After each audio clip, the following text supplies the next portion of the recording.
की कोरोनाच्या काळामध्ये जेव्हा मी फेसबुक लाईव्ह करत होतो तेव्हा मला जे उपदेश देत होते की फेसबुकवरून सरकार चालत नाही, आता इंस्टाग्रामवरून सरकार चालवण्याची वेळ आलेली आहे. एवढी यांची आता हालत खराब झालेली आहे. आणि मला नाही वाटत अशी, म्हणजे कदाचित ही खरं आहे की जे काँग्रेसला जमलं नाही गेल्या 60-65 वर्षात त्यावेळेला ते यांनी करून दाखवलं. कारण काँग्रेसने एवढ्या शिव्या त्यांच्या डोळ्यादेखत कधीच खाल्ल्या नव्हत्या. तेवढ्या शिव्या आणि नालस्ती पंतप्रधान, माननीय पंतप्रधान आणि गृहमंत्र्यांच्या वाटेला आलेल्या आहेत. साहजिकच आहे, परत एकदा सांगतो की या तरुणांना भेटण्यासाठी यांच्याकडे वेळ नाही किंवा त्यांना कमीपणा वाटतो. मात्र जे गद्दार शिवसेना चोरून शहासेना ज्यांनी स्थापन केलेली आहे आणि स्वतःला जे शिवसेना म्हणून मिरवत आहेत ते गद्दार काल पंतप्रधानांना जाऊन भेटले. त्यांना भेटायला पंतप्रधानांकडे वेळ आहे. शहासेनेचे प्रमुख शहा काल मुंबईत होते. त्यांचं स्वागत त्यांनी ठेवलेल्या या गद्दारांनी केलं असेलच. मात्र हे गद्दार खासदार यांना भेटायला मोदींना वेळ आहे. मोदी त्यांना नुसते भेटलेच नाही तर मोदींनी जे काय त्यांना सांगितलं की जसं आपण म्हणतो की स्वामी समर्थांना आपण एक त्यांच्या चरणी लीन होतो, याचं कारण का की संकटाच्या वेळेला आपल्या पाठी कोणीतरी आहे. म्हणून स्वामी समर्थांचं जे वाक्य आहे की भिवू नकोस, मी आहे तुझ्या पाठीशी, तसं आता मोदी नवीन स्वामी झालेत की काय. म्हणजे देशात तरुणाई तर त्यांना यथेच्छ त्यांची निंदा नालस्ती करते, पण मोदी महाशय या गद्दारांना सांगतायत की भिवू नकोस, मी तुमच्या पाठीशी आहे. म्हणजे हे एक म्हणजे फार विचित्र आहे. आणि आता या गद्दारांना चिंता कसली आहे, कारण वॉशिंग मशीनमध्ये गेलेत, यांना आता यांच्यावरचे डाग तर धुतले गेलेत, मात्र गद्दारीचा डाग हा धुतला जात नाहीये. तो डाग धुणारं वॉशिंग मशीन अजून भाजपकडे आलेलं नाहीये. हे बाकीच्यांकडे फोटो आलेले आहेत. काल त्यांची भेट झाली. परत एकदा सांगतो की देशातले तरुण तिकडे त्यांच्या न्याय हक्कासाठी आंदोलन करताना त्यांच्यावरती लाट्या काठ्या गोळ्या चालवतात. त्यांना तुम्हाला भेटता येत नाही आणि बेशरमपणाने गद्दारांना नुसते भेटत नाही तर मी तुमच्या पाठीशी आहे हे सांगतायत. तर हे वाक्य त्यांनी तरुणांना सांगायला पाहिजे होतं की कशाला तुम्ही घाबरताय, मी तुमच्या पाठीशी आहे, काही काळजी करू नका, मी देशाचा पंतप्रधान आहे, मी तुमचा मोठा भाऊ म्हणा किंवा आजोबा म्हणा काय असेल ते, किंवा फ्रेंड्स म्हणा आहे, तो तुम्ही भिवू नका, मी तुमच्या पाठीशी आहे.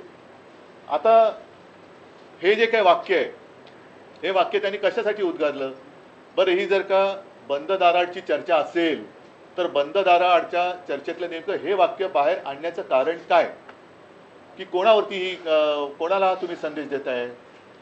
आता ही जी आहे नवभारतमध्ये सुको म्हणजे सुप्रीम कोर्ट की सुनवाई से टेन्शन में शिंदे म्हणून तुम्ही भेटलात का यांना. कारण आता आमचा हा पक्ष पुन्हा 6 खासदार फोडून सुद्धा महिना तर झालेला आहे ना. आणि लोकसभा अध्यक्षाने अगदी अपेक्षेप्रमाणे निर्णय दिलेला आहे. पुन्हा कोर्टबाजी वगैरे सुरू होईल, पण कोर्टात सुनावणी सुरू असताना हे गद्दार त्यांना जाऊन भेटण्याचं कारण काय. आणि परत आता हे पण म्हणून मी या पेपर सकट आणले, चिंता करू नका, मी तुमच्या पाठीशी.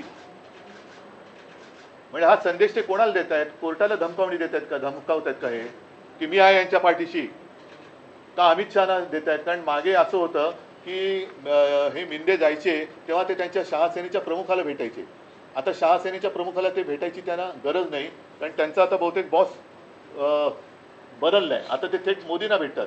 आणि विशेष म्हणजे शहा इकडे असताना ते मोदींना भेटत आहेत.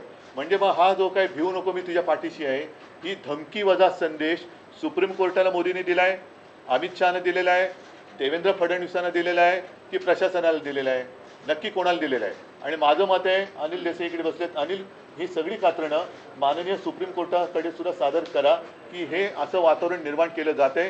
आम्ही तुमच्यावरती विश्वास ठेवलेला आहे, तुम्ही लोकशाहीचे रक्षक आहात. आणि मला असं वाटतं की ही लढाई जी आहे ती आता केवळ शिवसेनापुरती मर्यादित राहिलेली नाही. आता हा जो काही गद्दारीचा व्हायरस आहे हा व्हायरस संपूर्ण देशात पसरलेला आहे. आणि कदाचित मोदींनी हा संदेश इतर पक्षातल्या होऊ शकणाऱ्या गद्दारांना पण दिलाय का की तुम्ही काळजी करू नका, गद्दारी करा, आमच्याकडे या, मी तुमच्या पाठीशी, बघूया तुमचा आपका बाल भी नहीं बाका होगा, मैं देखता हूं. तर असा हा संदेश किंवा ही धमकी मोदींनी कोणाला नक्की दिले, सुप्रीम कोर्टाला दिले, अमित शहाना दिले, देवेंद्रना दिले, प्रशासनाने दिले का हा संदेश इतर पक्षातल्या गद्दार होऊ शकणाऱ्या खासदारांना दिले की तुम्ही गद्दारी करा, मी तुमच्या पाठीशी आहे. तर याचा खुलासा झाला पाहिजे. आणि जे मी म्हटलं की ही लढाई ही केवळ आता शिवसेनेपुरती मर्यादित राहिलेली नाही, तर गद्दारीचा व्हायरस हा लोकशाहीचा जीव घेतोय. तर लोकशाहीबद्दल प्रेम असणारे, संविधानाबद्दल प्रेम असणारे जे देशभक्त आहेत, त्या तमाम काश्मीरपासून कन्याकुमारीपर्यंतच्या तमाम देशभक्तांना मी आवाहन करतोय की तुम्ही आता ही लढाई आपण सगळ्यांनी मिळून एकत्रित लढण्याची गरज आहे.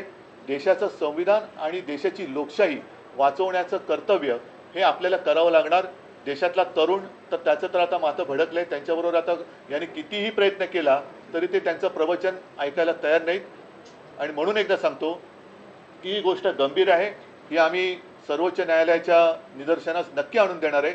पण मोदींनी सांगायला पाहिजे की हा धमकी वजा संदेश तुम्ही नेमका कोणाला दिला आहे आणि गद्दारांना आता नेमकं भय कसलं आहे.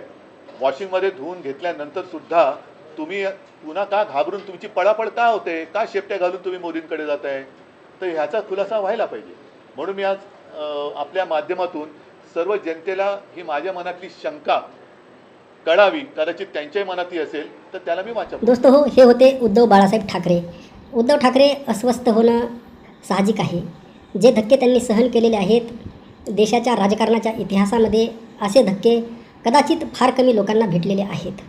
आणि खरं तर ही गद्दारी आहे, परंतु राजकारण आहे, समाजकारण आहे आणि काही अशा गोष्टी आहेत ज्या सांगता येत नाहीत.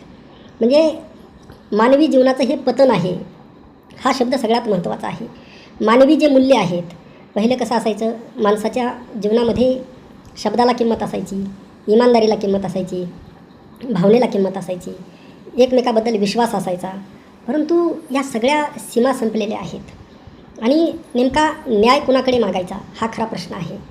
ज्या न्याय देणाऱ्या ज्या संस्था आहेत, आपण संविधानाच्या लोकशाहीच्या राष्ट्रामध्ये, देशामध्ये राहतो. आणि अशा या संविधानाच्या लोकशाहीच्या राष्ट्रामध्ये निवडणूक आयोग असेल, सुप्रीम कोर्ट असेल, विधानसभा अध्यक्ष असतील, यांनी तटस्थपणे न्यायाचं तराजू हातामध्ये घेऊन वागलं पाहिजे. त्या पद्धतीने न्याय दिला पाहिजे, त्या पद्धतीने बोललं पाहिजे. परंतु प्रत्यक्षात नेमकं काय होतं, प्रत्यक्षामध्ये हे सुद्धा बायस आहेत.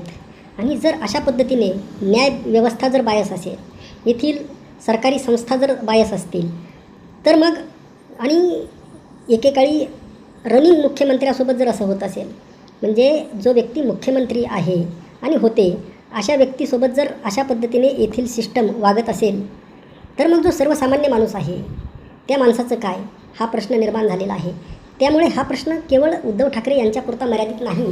काही जणांना असं वाटत असेल की हा प्रश्न उद्धव ठाकरे यांचा आहे, तर हा प्रश्न उद्धव ठाकरे यांचा नाही, हा प्रश्न तुमच्या सगळ्यांचा आहे. उद्या तुमच्या सगळ्यांचा नंबर येणार आहे, त्यासाठी बोलावं लागणार आहे. आपलं मत कळवा आणि कॉमेंटमध्ये जय महाराष्ट्र लिहायला विसरू नका. जय महाराष्ट्र.